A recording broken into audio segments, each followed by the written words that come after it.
हाय friends, महिला Tiwari. Welcome in my channel M online classes. मैं आप लोगों के साथ मैथ्स के कुछ प्रॉब्लम को लेकर के आई हूँ, जो आप लोगों की सारी प्रतियोगी परीक्षाओं में यूजफुल होंगी।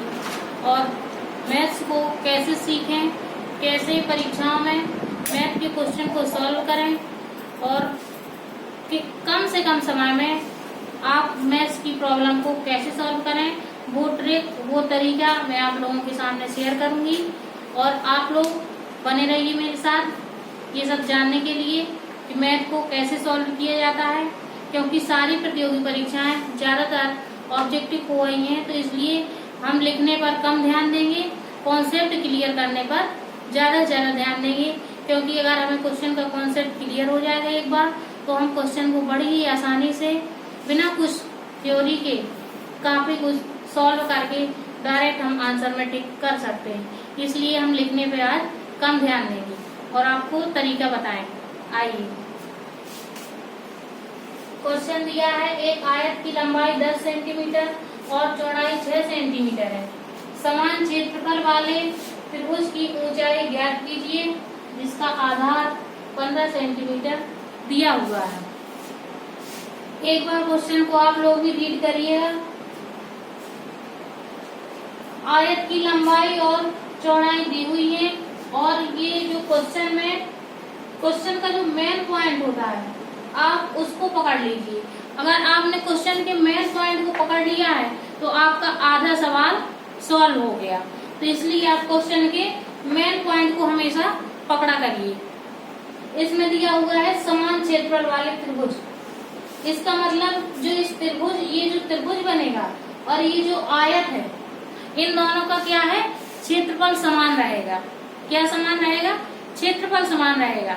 और क्षेत्रफल के सूत्र हमें दोनों के पता होना चाहिए, तो वो हम लोग ऑलरेडी लर्न किए होते हैं।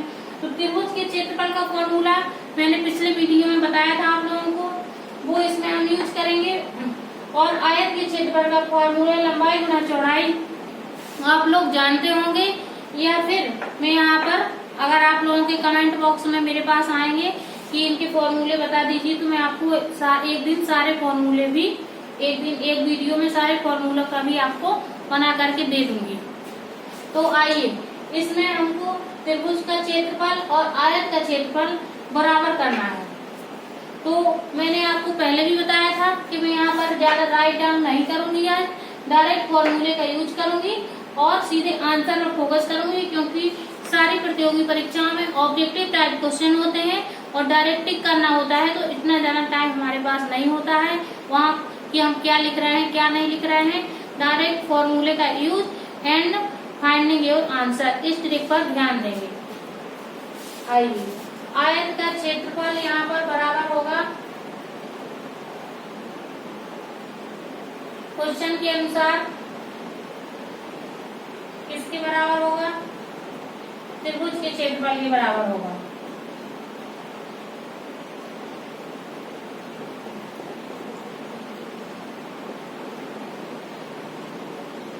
त्रिभुज के क्षेत्रफल के बराबर होगा। अब इधर आयत के क्षेत्रफल का फॉर्मूला लिखेंगे, इधर त्रिभुज के क्षेत्रफल का फॉर्मूला लिखेंगे और अपने आंसर को बहुत ही जल्दी, बहुत ही आसानी से फाइंड कर लेंगे। आयत का क्षेत्रफल होता है लंबाई गुना चौड़ाई। अब मैं इस फॉर्मूले को यहाँ पर मेंशन नहीं कर रही हूँ, डायरेक्ट लिख रही हूँ, या फिर लंबाई गुना चौड़ाई शॉर्ट में लिखे भी दे रही हूँ, जिससे आपको समझने में आसानी हो। त्रिभुज का क्षेत्रफल 1/2 आधार गुणा ऊंचाई, ये मैंने पिछले वीडियो में आप लोगों को बताया हुआ है। डायरेक्ट हम क्वेश्चन से इन सब वैल्यू को पुट करेंगे और त्रिभुज की ऊंचाई हमें फाइंड करनी है। ये ऊंचाई यहाँ दी हुई है, ये हम फाइंड कर लेंगे। और ये लंबाई चौड़ाई आयत की क्वेश्चन से हम पुट कर देंगे। और क्षेत्रफल, ये जो त्रिभुज का क्षेत्रफल है, इसका आधार भी हमें दिया हुआ है, यह भी क्वेश्चन में पुट कर देंगे, तो हमको बड़ी ही आसानी से त्रिभुज की ऊंचाई पता चल जाएगी। आइए, लंबाई इसकी दी हुई है 10 सेंटीमीटर और चौड़ाई दी हुई है 6 सेंटीमीटर। और त्रिभुज का आधार हमें दिया हुआ है 15 सेंटीमीटर और इसकी ऊंचाई हमको फाइंड करना है, या इसको x भी मान सकते हैं, लेकिन मैं इसको डायरेक्ट सॉल्व करने जा रही हूँ यहाँ से, तो इसलिए डायरेक्ट मैंने ऊंचाई ही लिख दिया है। ऊंचाई बराबर 10 गुणा 6 गुणा 2 अपॉन 15 ये है। अब इसको हम सॉल्व कर लेते हैं।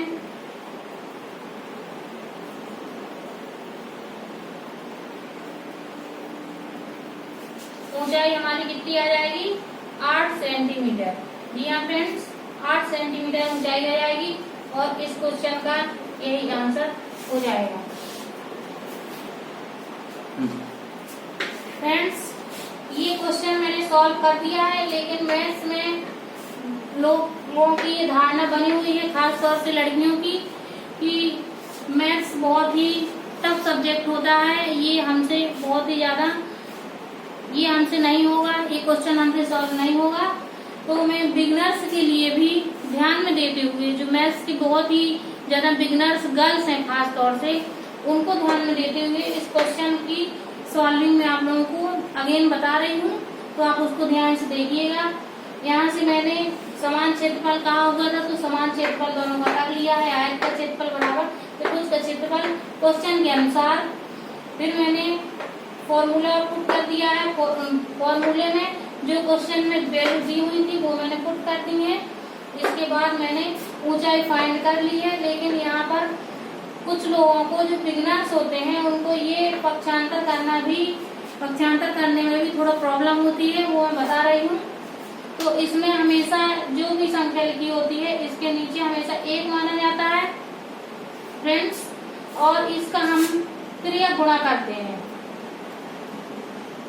अब हम इनका और इनका गुणा करते हैं, और इधर का नीचे का और इससे गुणा करते हैं। और ये जरूरी नहीं है कि ये पार्ट पहले लिखें या ये पार्ट पहले लिखें, कोई भी पार्ट आप पहले लिख सकते हैं। और कोशिश ये रहेगी कि जो चीज हमको निकालना है वो हमेशा राइट साइड में लिखेंगे। वो किधर लिखेंगे? राइट साइड में। जो वैल्यू हमें फाइंड करनी होती है वो हमेशा राइट साइड में लिखेंगे, और जो चीजें बची हुई होती हैं वो हम हमेशा लेफ्ट साइड में ले जाएंगे और सॉल्व कर लेंगे। Thank you. आइए फ्रेंड्स, अगले क्वेश्चन की तरफ। अगला क्वेश्चन मैं आपको सॉल्व करने जा रही हूँ। ये बहुत ही इम्पोर्टेंट क्वेश्चन है। ये सारी प्रतियोगी परीक्षाओं में ये क्वेश्चन, इस टाइप के क्वेश्चन बहुत ही ज्यादा पूछे जाते हैं, बहुत ही ज्यादा पूछे जाते हैं। ये मान के चलिए 100% एक क्वेश्चन सभी प्रतियोगी परीक्षाओं में ये पूछा ही जाता है, इसलिए इसका कॉन्सेप्ट आप लोग क्लियर कर लीजिएगा। एक कमरा 9 मीटर लंबा और 6 मीटर चौड़ा है। इस पर 25 सेंटीमीटर लंबी और 22 सेंटीमीटर चौड़ी कितनी ईंटें लगेंगी? तो इसका एक कॉन्सेप्ट होता है, वो मैं आप लोगों को बताने जा रही हूँ। ये ईंट या इसमें कुछ भी कहा जाए, ईंट या टाइल्स, इस तरह के क्वेश्चन में ईंट टाइल्स कुछ भी कहा जाए, और पूरा कमरा या हॉल या किसी भी चीज को पूरे बनाने के लिए कितने टाइल्स लगेंगी, ईंटें लगेंगी, छड़ लगेंगी, कुछ भी पूछा जा सकता है। तो पहले हम टोटल क्षेत्रफल ज्ञात करेंगे कमरे का या हॉल का, जो भी दिया हुआ क्वेश्चन में हो। इसके बाद उसकी जो ईंटें लगना हो उसमें या टाइल्स लगना हो फर्श में, तो उसका हम क्षेत्रफल ज्ञात करेंगे। और जो पूरा कमरा है उसके पूरे क्षेत्रफल में इस ईंटों के क्षेत्रफल का जो पूछा जाए क्वेश्चन में उससे भाग दे देंगे, तो हमको बहुत ही जल्दी, बहुत ही इजीली इसका आंसर प्राप्त हो जाएगा। आइए देखिए इस क्वेश्चन में। और एक चीज आपको ध्यान रखना है, ये जो इसकी जो बीमाएं दी हुई हो सेंटीमीटर मीटर, ये हमेशा याद रखना है, ये सेम होना चाहिए सॉल्व करने के लिए। तो आइए चलते हैं हम। सबसे पहले हम इस कमरे का क्षेत्रफल निकालते हैं।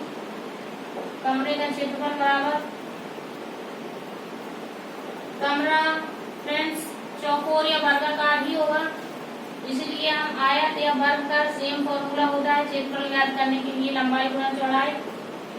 तो वही फॉर्मूले को हम यहाँ पर अप्लाई करेंगे।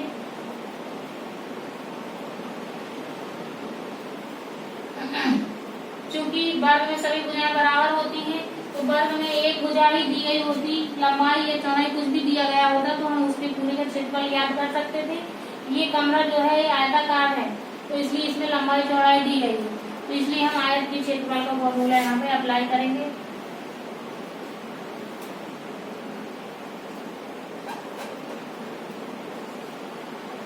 फ्रेंड्स, एक चीज ध्यान रखिए, ये यहाँ पर सेंटीमीटर में दिया हुआ है, ये मीटर में दिया हुआ है, इसलिए हम यहाँ पर ये सेंटीमीटर में इसको हम कन्वर्ट करेंगे। 9 × 100, 6 × 100, ये आ जाएगा हमारा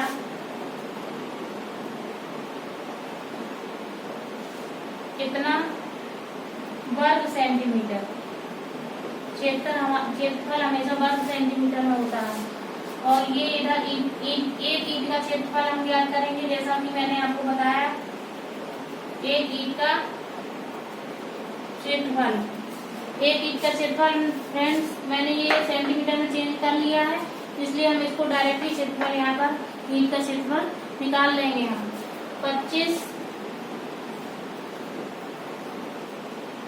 ये यहाँ पे हम इंटू भी कर सकते थे और बिना इंटू किए हुए भी हम डायरेक्टली इसमें और इसका भाग दे सकते थे। वो ऐसा करने से और भी ज्यादा आसानी हो जाती है।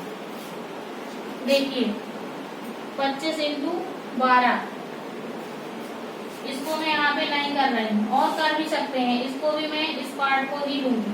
देखिए इसमें कितनी आसानी होगी। अब हमको डायरेक्ट इसमें इसका भाग दे देना है, यहीं पर मैं दे देती हूँ फ्रेंड्स, आप समझ गए ही हैं। तो ये यहाँ से आप काट-पीट कर दीजिए।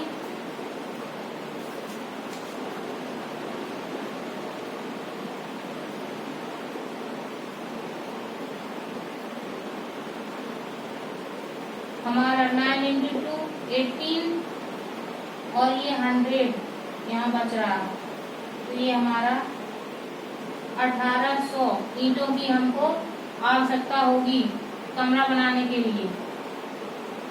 मतलब हम यहाँ पे लिख देती हूँ मैं फ्रेंड्स, ईंटों की आवश्यकता होगी बराबर, ये आप लोगों की समझने के लिए मैं लिख रही हूँ, आप लोगों को एग्जाम में ये सब लिखने की जरूरत नहीं है।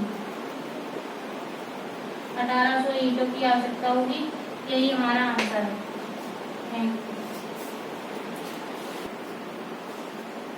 आइए फ्रेंड्स, मैथ्स के अगले क्वेश्चन की तरफ चलते हैं। क्वेश्चन में दिया हुआ है 30 मीटर लंबे और 24 मीटर चौड़े आयताकार मैदान के अंदर चारों ओर समान चौड़ा मार्ग बना हुआ है। यदि मार्ग की चौड़ाई 2 मीटर है तो मार्ग का क्षेत्रफल ज्ञात कीजिए। आप लोग अपने अपने क्वेश्चन को पढ़ते समय आप लोग अपने अपने दिमाग में क्वेश्चन का कॉन्सेप्ट समझने की कोशिश किया करिए, जो मैं हमेशा कहती हूँ। आइए हम इस क्वेश्चन को थोड़ा सा फिगर से आपको समझा देते हैं।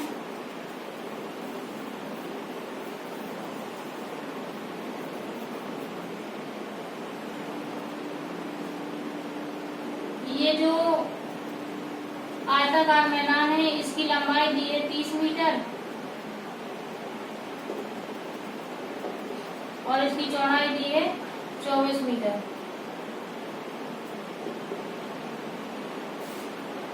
अब इसमें हमने ये जो मार्ग है ये हमने 2 मीटर का चौड़ा मार्ग यहाँ पर बना दिया। कितने मीटर का? 2 मीटर का फ्रेंड्स।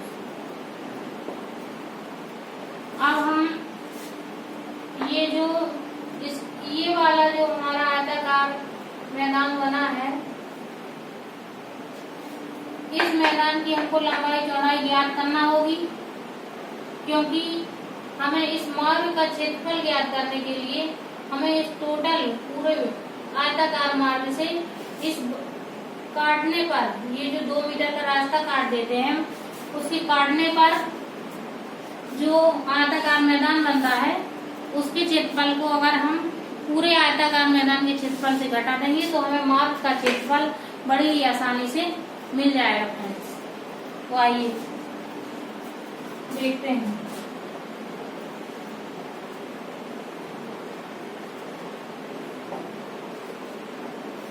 सबसे पहले हम आयताकार मैदान का क्षेत्रफल निकालेंगे।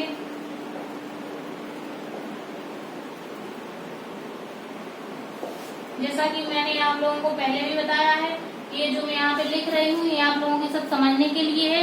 जब आप लोगों को समझ में आ जाएगा तो डायरेक्ट हम इसको शॉर्टकट वे से बहुत ही आसानी से सॉल्व करेंगे, जो हमारा क्वेश्चन बहुत ही जल्दी सॉल्व हो जाएगा। आयताकार मैदान का क्षेत्रफल बराबर लंबाई गुणा चौड़ाई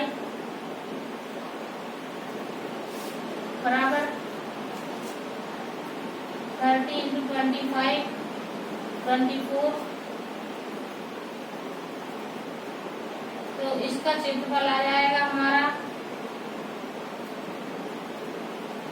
720 मीटर स्क्वायर। क्षेत्रफल हमेशा वर्ग मीटर में होता है, इसलिए मैंने ये यहाँ पे लिख दिया है।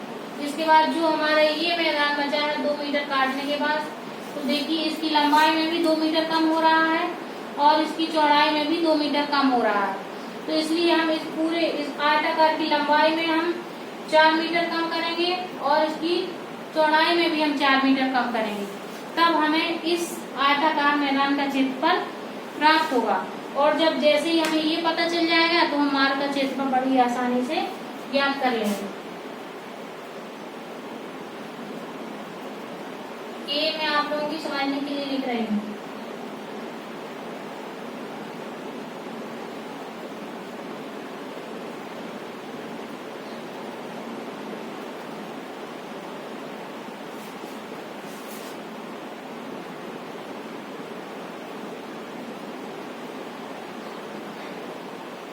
मैदान का क्षेत्रफल क्या होगा?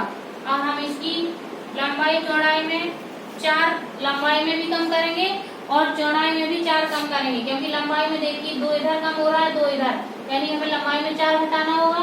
चौड़ाई में 2 इधर कम हो रहा है 2 इधर, 4 हमको चौड़ाई में घटाना होगा। लंबाई में 30 - 4 इंटू चौड़ाई 24 दी है, तो इसमें 24 - 4 इक्वल्स टू ये 26 होगा इधर, और ये यहाँ पे 20 होगा। ये हमको 520 मीटर स्क्वायर मिल जाएगा। अब फ्रेंड्स हम मार्ग का क्षेत्रफल बड़ी ही आसानी से ज्ञात कर लेंगे। मार्ग का क्षेत्रफल बराबर 720 - 520 बराबर 200 मीटर स्क्वायर। मार्ग का क्षेत्रफल 200 मीटर स्क्वायर होगा। फ्रेंड्स आप इसके स्क्रीनशॉट ले लीजिए या फिर आप इसको मेंशन कर लीजिए, बार-बार वीडियो को देखिए तो आपको कंफर्म हो जाएगा। और फ्रेंड्स हमारे साथ बने रहिए, हमारे चैनल को सब्सक्राइब करिए, सामने बने हुए बेल आइकन को प्रेस करिए, हमारे चैनल को लाइक करिए और ज्यादा से ज्यादा अपने फ्रेंड्स को शेयर करिए, जिससे कि सभी लोगों को आपके साथ बेनिफिट हो सके। Thank you.